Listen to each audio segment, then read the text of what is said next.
one of my favorite media personalities, Sarah Spain. Good game with Sarah Spain. And Sarah, we were talking on the way over here. We met in Houston about 8-9 years ago. Yeah. And Kate Fagan. 8 years ago, because I just re-upped an Insta story where I was headed to Taylor Swift in Houston at the some sort of party. Back when she was just a minor. Just a tiny little name. Just running clubs, just trying to make it. But Kate Fagan and Smokey, my co-host, they brought you two over. Yeah. They were in a debate about something. They actually wound up becoming pretty good friends. Like when Kate Fagan hosted OTL, she called Smokey to be on. That's great. And I was like, because it was awkward. Like it was one of those things where you and I were just sitting there like, so twiddling our thumbs, like, are they going to get to the end of this debate? It was a good debate. It was a good topic. I'm glad it resulted in a lasting friendship. Yeah. Should we tell the people what they were debating? Well, I have no problem. They're debating Kim Mulkey. Yeah. Yeah. Yeah, because Kate wrote a story about, I don't know if this was around that time, but she wrote a story about Brittany Griner and struggles with being open with her homosexuality at Baylor and Kim Mulkey's, impact on that decision and everything else, and how she wasn't a great and welcoming ally. And then Kim Mulkey tried to get Kate fired from ESPN for that. So in a long line of questionable decisions from Kim Mulkey. Yeah, no, I have, I'll tell you, it was a wild time covering her. Yeah. We had a good professional relationship.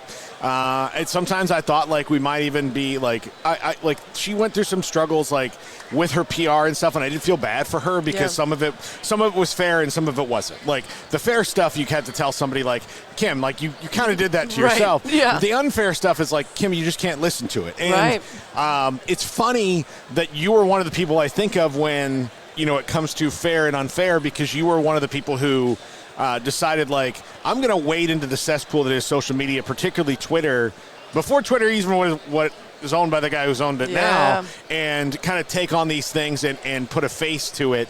And you had a video where you just made people read the mean tweets back to you. Yeah. And it wasn't Jimmy Kimmel mean tweets. No. It was like legitimate scary shit. So yeah, that had a really big impact, and unfortunately it didn't solve the world's problems of misogyny or cruelty or internet hate, but it did open people's eyes. I think it still gets shared a lot. A lot of teachers tell me they use it in class. For people who haven't seen it, it's called More Than Mean. You can find the PSA, won a ton of awards at Peabody and Cannes Lions and things like that.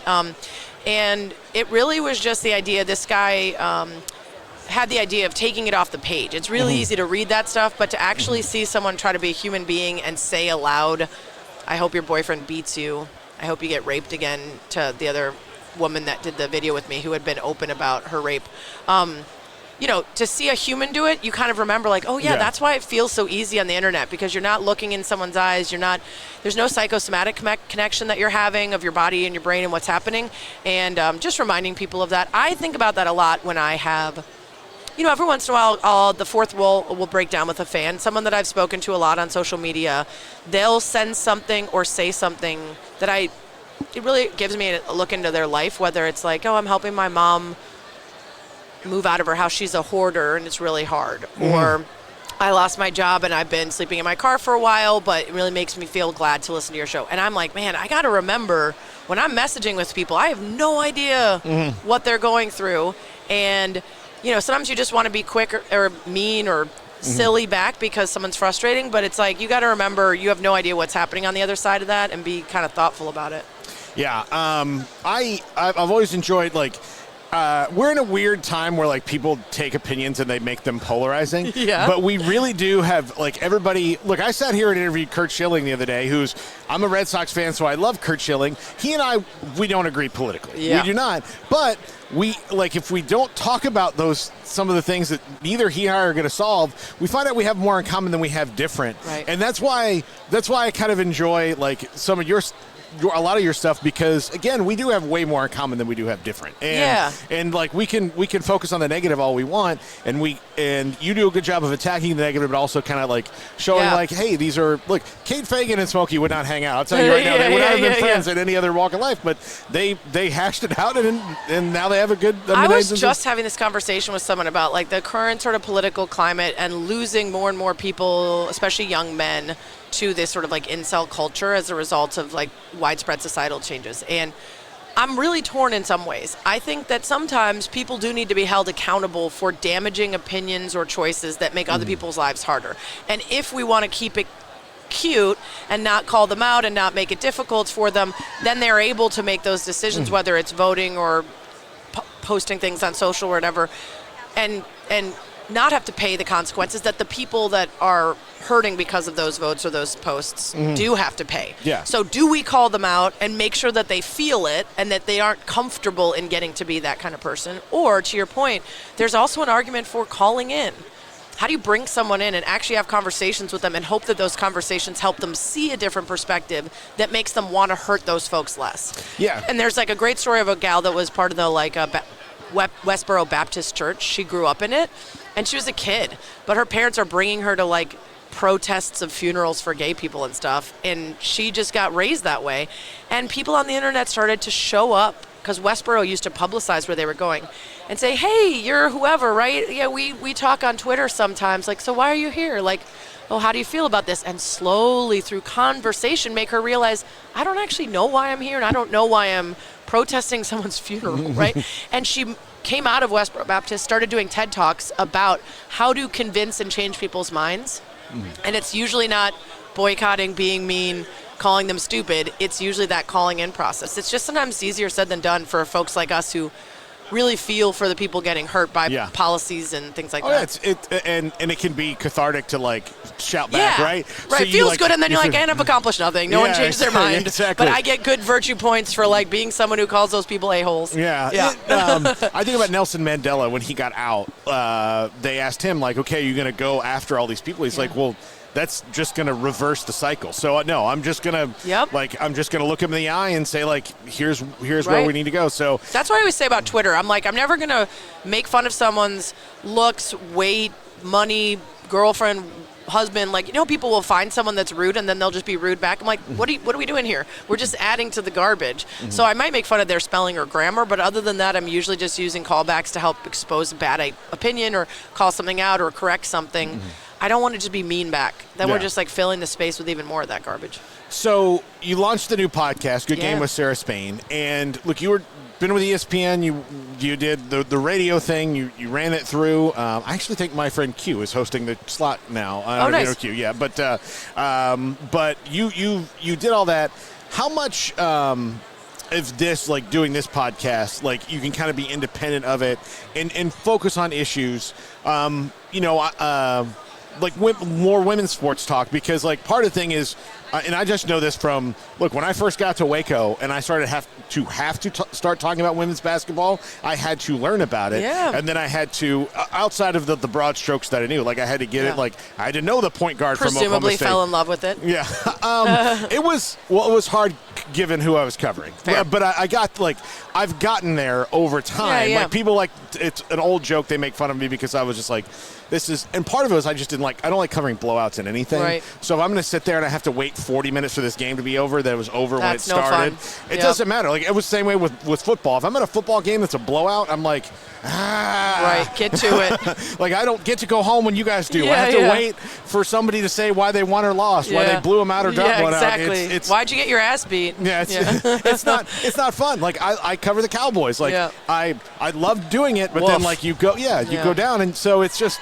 But I've become a much bigger fan over time. Yeah, a lot of people have, which has been cool. Because you start watching it, and the other thing is like. And Brittany Griner, to me, and I was lucky to be there right at the beginning, and I saw it. I think she ushered out a new era in women's basketball. And I'll tell you this, I was in Bowling Green, Ohio, covering them the year they won the national title. And there were little girls in a very small gym lined up around the gym to go see Brittany Griner. And I had not seen that from girls before growing up. I saw it from, like, you put a big-time male athlete in a place, and there were little kids lined up around the gym, but not girls. And I thought, this is different and it's changing, and I thought that was maybe my like moment of like, oh, moment. Okay, this is pretty cool. Yeah, I mean, it's not just a saying that representation matters. The idea, like, and I was just talking to someone about this. Like, I'm so happy for what's happening, and it's a little bittersweet for those of us who could have grown up with this and could have been inspired to go professional or to like have bigger dreams than what we were allowed when we were growing up. Yeah, I mean, so Good Game with Sarah Spain is the only daily women's sports show of any kind. On radio, on podcasts, on TV, even websites that cover women's sports tend to update 2 or 3 times a week. So what I recognized was missing, and I didn't necessarily want to get back in the daily game. I did daily radio for ESPN for 13 years. I kind of like, that was partly why I got out, was like, I don't want to do the ephemeral everyday as much as I used to. It's not it's not my passion anymore, and I wanted to spend more time investing in women's sports. But when this opportunity came, Sue Bird and Laura Correnti, who started this Deep Blue relationship with iHeart for this women's iHeart Women's Sports Network, which is a whole collection of women's sports podcasts that iHeart launched. When they came and said, we want you to do a show, what would it look like? I said, God, I hate to say this. I hate to do this to myself, but it's got to be a daily. Like, that's what's missing. It's the connective tissue, the stuff that we talk about in men's sports every day, where we can talk about who got fired, traded, said this, posted this, did this. In women's sports, there's too big of gaps.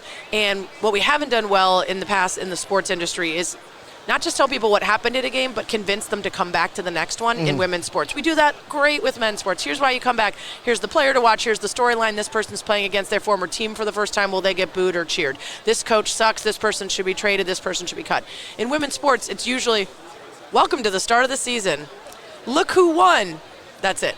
Nothing in the middle. So how am I supposed to know who are the players? What are the storylines? Why should I care? And what I always say in the show is, if you give somebody steak, story, stats, and stars, they'll be in. And when I first started out in the biz, I, like to your point about you had to learn about women's sports, I had to learn NHL, NASCAR, all this stuff that I had watched casually, but when I first started working in the biz, I had to watch it, analyze it, and understand it. And even NASCAR, which I'm still not a fan of, once you learn that there's more to it than driving in a circle, you're a lot more interested in it. Yeah. And that's how I feel about women's sports. If I told you you're going to your first, Chicago Sky game, and you know nothing about the team, and I just say, well, it's basketball, and watch. You're like, okay, but if I told you, okay, the stars are these people, the stakes are this. If they win this game, they go to the playoffs. If they lose, they're out. The stories are this. This player's coming back to her team after going somewhere else and winning a title, and she wants to come back and win it for her hometown. And then the stats. What's a good stat? What if you don't know that a player scoring 40 points is good versus 20 versus whatever? I give you just that little bit, and now you're all in. And so that's what our show tries to do for all women's sports. It's like, let me give you enough information and stories and interviews and fun and jokes for you to want to give Unrivaled a shot, to watch the WNBA, to get into the NWSL, all this other stuff. And so it's been really fun. The other thing that's interesting is there's no editorial oversight at iHeart. They let you say whatever you want. And after being at Disney for 14 years... Oh boy! I don't know what I'm allowed to say on this show, so I won't say anything. Whatever you want. But we had a show that was called Incurable Taint Rash. We can literally say anything. We end every show like the end because it's called Good Game. The fans are called slices, orange slices, which is what you get after a good game. And then at the end of every show, it's like the handshake line: good game, good game, good game, F you. There's always one person on the other team you don't want to say good game to. So at the end of every show, we say good game to our guest, good game to some other story, and then F you to someone that we hate. Yeah. And we can do that. And it could be a league, and it could be a person, it could be whatever. And iHeart is like, yeah, whatever. I think also now, and it's good because, like, if you look at the WNBA, they've always had stars, but it's never been as deep as it is right now.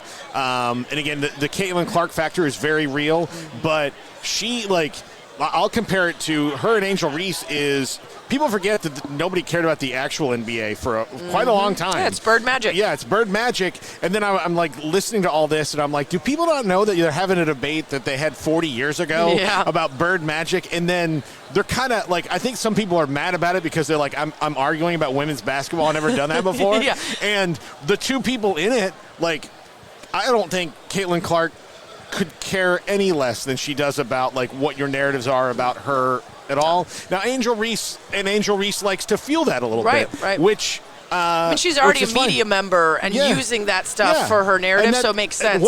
And again, it's sports. Whatever. Whatever works for you is what works for you. What's the Bull Durham line? If you think that you're winning because you're getting laid, not getting laid, whatever. Yeah, exactly. Then just you sell are. it to yourself. And that was a lot of those conversations sucked. A lot of them were very thinly veiled misogyny, racism, homophobia. Like, a lot of people brought a lot of garbage to those conversations, partly because they never watched. So they were like, oh, they're being mean to her. They're targeting her. And you're like, you've literally never watched a game. Let me show you this game where someone's like, we've got pulled out of their head. We're like, oh, they're being too physical. It's like, you've literally must never have watched a game. There were people arguing. There was a former NBA player who argued that the players should take it easy on Caitlin Clark so she puts up big numbers because it's good for the league. I'm like, what do you think you're watching? This isn't a soap opera. This is sports. You want professional athletes to not try? Do you want Caitlin Clark to, like, how do you think she's going to feel about that? The whole thing was so condescending, and it was very clear how many people did not see professional women's athletes as athletes. The number one thing is to win. That's it. And Caitlin Clark will do her best, and she did, and she became Rookie of the Year. And the beginning when she struggled was a part of the story. But the only thing I'll say for all those dumbasses was the conversations fueled debate. And part of the issue with women's sports is it is hard to have debate because people don't know enough. And for so long, especially even places like ESPN, like I would be on Around the Horn, we would pitch a story, and a couple panelists wouldn't know enough to do it. And I'd be like, listen, you'll learn MMA storylines. You'll learn how to pronounce some goalie from Russia for hockey, but you won't spend a second to learn it's Sabrina Ionescu and not Ionescu, even when she's breaking triple-double records left and right. You won't take a minute to do a little reading so you can have this conversation. And then what this allowed was morons who didn't know anything to still have a debate. It was pretty simple. You could argue Angel versus Kaylin. You could argue whether they were being mean to her without knowing anything. It didn't make for good debate, but it allowed it to get on the shows and in the platforms necessary. It opened the door. People watched because it got talked about. They liked it. They watched more, and here we are. And, like, that's what we've been saying for decades about women's sports. Give it a chance. Give it coverage. Give it spots in on main networks like ESPN and ABC. Give it a pre and post show where you tell people what to watch for. Give it the right treatment before you say that the product is to blame, instead of the industrial complex around men's sports that has always served it and has done nothing to help hold up the women's side. Yeah, look, softball's as fun as it's ever been. If you watch the NCAA tournament right now, it's... How about women's college volleyball? Yeah. Blowing up, and such a good watch. Women's college basketball is 1,000,000 times better than men's. You cannot argue me otherwise. All those one and dones, nobody knows any of the names, any of the stars. The women's game, you watch someone like Juju Watkins, who already as a rookie was breaking records, and now we get 3 more years of her. To watch her get better and better, like, those storylines are way better. Paige Beckers is in her 80th season. We've been talking about her forever. We get to be excited about her every year. Like, that, to me, it's just about trying and giving it a shot and not bringing a bunch of old ideas about what it looks like or who's playing or anything else. Just give it a shot. And if you don't like it, cool. But don't poison the well because you're insecure about women getting some shine. Yeah. You and I have a friend in common in Roy Wood Jr. Yes. He and I... the first stand-up show I ever did in Tallahassee when I was a student at Florida State. Roy was at FAM. He had already kind of established. He was on that show as like one of those who was in the club down under on campus. Right. And Ralph Harris was the headliner, and then we had this thing. Roy, I came in third. Roy came in second. Ooh. And a guy named Frondy. I'll never forget this as long as I live. Where's Frondy now? Frondy is nowhere. Frondy brought a bunch of people from the dorm and Shout out to Frondy. Fake peed his pants. Oh. And then that was the winning. That was what won. He brought a lot of people from the dorm. For comedy. There's no accounting for taste. And so Roy said, "Hey, we've got a regular show," and we started. And we've kept in contact. Cool. I haven't seen him for like 6 years, but like anytime he comes close, I go and see him. But he's been on your show a lot, and he is like the best dude. He's the best dude. So smart too. If you've watched his new show, it really gives him an opportunity to flex some of those muscles that you don't see in a stand-up or on a quick hit. He's dropping knowledge about like literal like physics statistics about the inside of hurricanes and stuff. I'm like, dude, this guy, I mean, I've always known he was very smart, but like I love when he has the opportunity to bring all that stuff to his comedic sensibilities. And he's doing a great job. Yeah, he's fantastic. You're also a big SNL buff, too, right? Oh, 50th anniversary. Feed me all the content. I cannot get enough. Did you watch the music special? I've not yet. I've been like... Dude, the intro is a Questlove product, okay? Questlove has been an SNL fan his entire life. He put together the sickest intro where basically he took musical performances from over the years and made a remix almost where they're on top of each other and weaving in and out. So there's like a Cher, Hanson, Bop, Do You Believe in Love, like with the beats mixing. It's like all the performances layered on top of each other like he was doing a DJ set. I wanted to cry because it was like so genius. I was like, I just love watching someone excel at something, like where you're just like your mind is blown, you have to watch it. So I saw him, the media party in New York, the Super Bowl media party in New York, he played it. And he comes out just out of nowhere. And, like, I didn't even know he was going to be there. And I was like, oh, crap, it's Questlove. Yeah. And so he starts just mixing down. He has ruined DJs for me. No, because you know how much they suck after you watch it. So, like, then you go to, like, a party, like, hey, I'm DJ Squirg. And you're like, stop. Just hit play and go away. We don't, you are redundant. Like, this is not, so, I can't wait for all that. You got to watch, so good. Yeah. I'm the cowbell documentary, killer. Yeah. There's a whole episode just about making the cowbell sketch. Yeah. So and good. how it wrecked Walken for a little while. Yeah. Walken refused to appear in the doc. He's like, I'm over it. Stop asking me for more cowbell. I was the deer hunter, and here he is. Yeah. Well, Sarah, what do you think? We'll talk about the actual game this week. I'd like your opinion on that. Who do you think? What do you got? Is Patrick Mahomes in this scenario beatable? Yes. Okay. I'm not going to pick against the Chiefs until they prove me otherwise. This is the thing I've done in sports around every single league, is like when you get dynastic people and you're just always tempted to choose against them because you want something new, but there's really no reason to choose against the Chiefs, regardless of how they looked all season long, regardless of the holes, regardless of all the ways the Eagles might be a good matchup. They are going to win until they don't, and that's why I have to keep picking them. That being said, there's some pretty fascinating elements of this.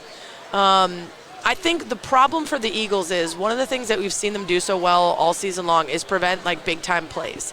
And if you have a team that can function well against a bend don't break defense, which is exactly what the Chiefs are, they will beat it. Because the Chiefs don't need to beat you with big plays. It's dink, dunk, manageable third downs, keep it moving down the field, which Patrick Mahomes can always do both with his legs and with his arm and with his creativity. They've got enough talented players. You look at some folks that end of season come out of nowhere and suddenly become the biggest target. They manage to find and use their talent so well that a defense that kills other teams that need those big time plays to work doesn't kill the Chiefs. And that's why, as great as the defense of the Eagles has been, and as great as, it'll be about stopping Saquon. That's literally the only way I think the Eagles can win this, is if Saquon busts out one of those 60-yarders. But my money's still on the Chiefs. Yeah, absolutely. Sarah, I have enjoyed this thoroughly. Thanks for having me. Thank you so much. Good game with Sarah Spain. Subscribe, rate, review, click. It's literally on every day. It's only about 30 minutes, so it's a nice, fun, easy listen. It'll give you everything you need to know to get on board with every women's sport and athlete and league. Thank you so much, Sarah Spain. Listen to the podcast, click, download, all that stuff. This is 365 Sports.